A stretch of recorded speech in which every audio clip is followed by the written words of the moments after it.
Let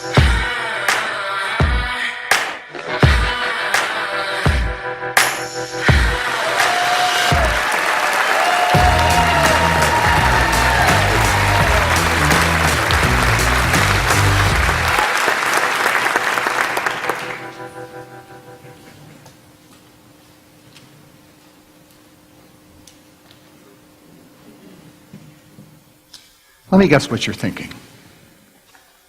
Uh-oh. He's nervous.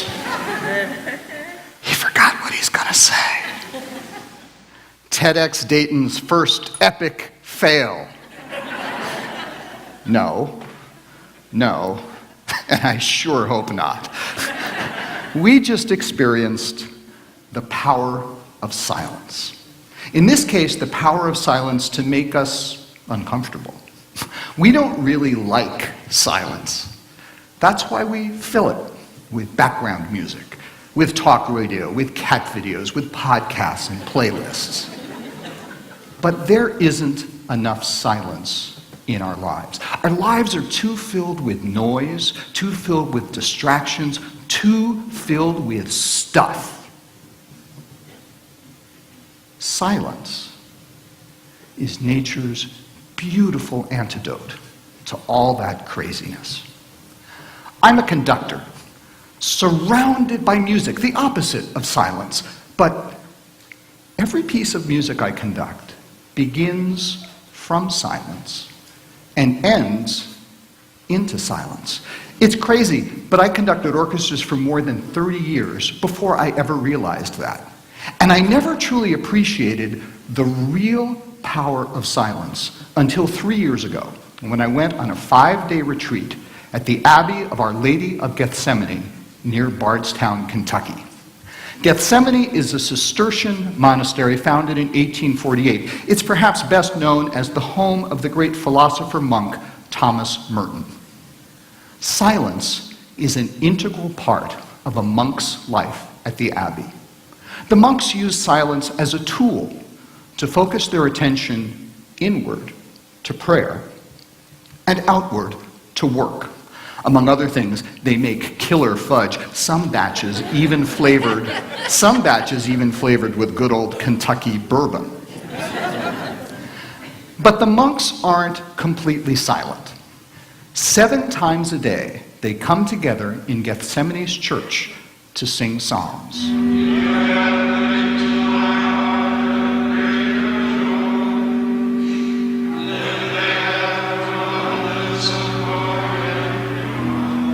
Every 2 weeks, they sing their way through all 150 psalms, and then they start all over again. So how did an agnostic, Jewish conductor find himself on a 5-day retreat where he sang psalms 7 times a day with a bunch of otherwise silent Trappist monks? First of all, like many people, I had read some Thomas Merton, and I found his takes on life, religion, and humanity deeply fascinating. Second, I fell in love with the chant liturgy when I was a freshman in college. First semester music history is basically the story of music in the early Roman Catholic Church. And one of the first things you learn about is the monastic life and the chants and psalms that monks sing as part of their daily routine. So 3 years ago, when I was about to go into rehearsals for Dayton Opera's production of Aida, I was looking for a place where I could get away for a few days, clear my head, and just study the opera. And I realized that the answer was 3.5 hours south of Dayton at Gethsemane. One of the most powerful experiences I had during that first retreat to the Abbey was running into an old friend of mine, Don Hock, retired first trombone of the Milwaukee Symphony Orchestra, someone I hadn't seen in more than 10 years. Don and I found ourselves sitting next to each other at lunch one day, eating in silence and gazing out at the incomparable beauty of late winter turning into early spring. We didn't say a word, but the silence we shared was amazing. You'd think after all those years we'd have lots to talk about, and we did. Later on, we got together on a bench outside the Abbey to catch up and reminisce, but somehow I felt as if we said more to each other during that wordless lunch than when we actually spoke. And that's when I realized for the first time the true power of silence. Silence, of course, is an important element of music, too. Music is made up of notes, but when there aren't notes, there are rests, and every rest is a silence. Musical silences can be quite short. Here's the shortest one I know, the silence that begins Beethoven's Fifth Symphony, 14/100ths of a second. It's the tiny sliver of time between when you first see the next slide and when you first hear the music. For me, that itty-bitty little silence is like the instant of the Big Bang, setting off an explosion that creates an entire musical universe. Now, if that's maybe the shortest silence in all of music, this is probably the longest. 4 minutes and 33 seconds by the bad boy of classical music, John Cage. I think this is the most important piece of music of the 20th century, and I know it's the most misunderstood. That's because 4 minutes and 33 seconds is, really, 4 minutes and 33 seconds of silence. But it's no joke. Cage was dead serious when he wrote it in 1952 for pianist David Tudor, who premiered it at the Maverick Concert Hall in Woodstock, New York. Maverick is an amazing building with walls open to the outside. So when David Tudor sat at the piano for 4 minutes and 33 seconds and never played a note, there wasn't silence. The audience could hear the sounds of nature all around them. And that's what Cage was after. He wanted his audience to listen to 4 minutes and 33 seconds of the world with the same attention and the same concentration that they would normally devote to 4.5 minutes of Mozart or Beethoven or Brahms. When the piece is performed, and it does get performed, it's usually done in 3 movements as David Tudor first played it. This is what the sheet music looks like. The first movement is 30 seconds of silence. Tacit is music lingo for don't play. Then comes 2 minutes and 23 seconds of silence, and finally 1 minute and 40 seconds of silence, with the beginning and end of each movement marked by the opening and closing of the piano lid. Now, you know how they say there's an app for that? Well, there's an app for that. An app that lets you record and then upload your own performances. So let's make TEDxDayton history and record one on my iPhone right now. We're not in the Maverick Concert Hall with walls open to nature, but we can try to create our own urban equivalent.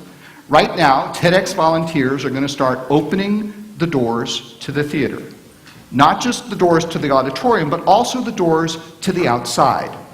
That's so we can let the sounds of the world around us join with the silence to focus our attention and our listening.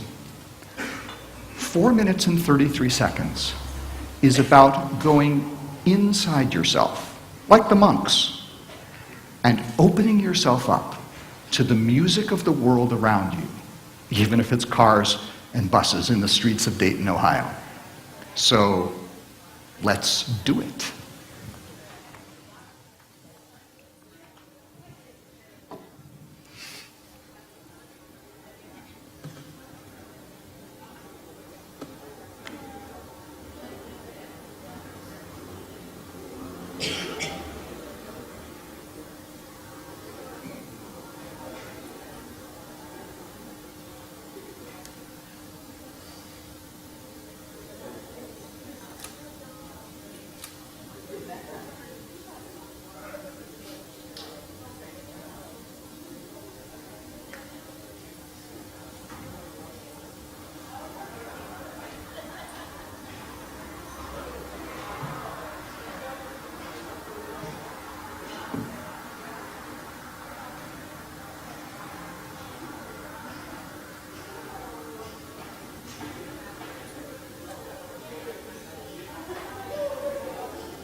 So, what are the lessons we can learn from 4 minutes and 33 seconds?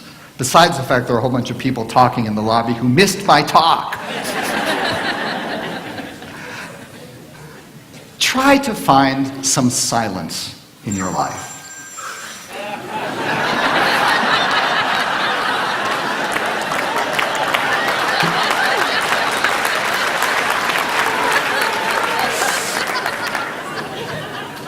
It doesn't have to be 4.5 minutes. It's hard. Maybe start with 4 seconds. Then try 33 seconds. Work your way up. Even a few moments of silence can make a real difference in your life, calming your soul and opening your perception. When silence does find you, try not to fill it. As we continue our day of listening here at TEDxDayton, let's try to have the experience of 4 minutes and 33 seconds inform the way we listen the rest of the day. Don't sit back and relax. Sit up and listen like your life depends on it. I'll leave you with one final beautiful bit of serendipity. 3 years ago, when I went on that first retreat to Gethsemane Abbey, my wife did me a favor and packed my suitcase for me. I didn't look at it till I got there, and when I opened my suitcase, I found this, my 4 minutes and 33 seconds t-shirt. Lisa had no idea what it was or how significant it was. For her, it was just a nice clean t-shirt somewhere near the top of the pile. But before I left the Abbey to return to Dayton and Aida and the hubbub of everyday life, I put on the shirt, went outside the entrance to the retreat house, and took my first ever selfie.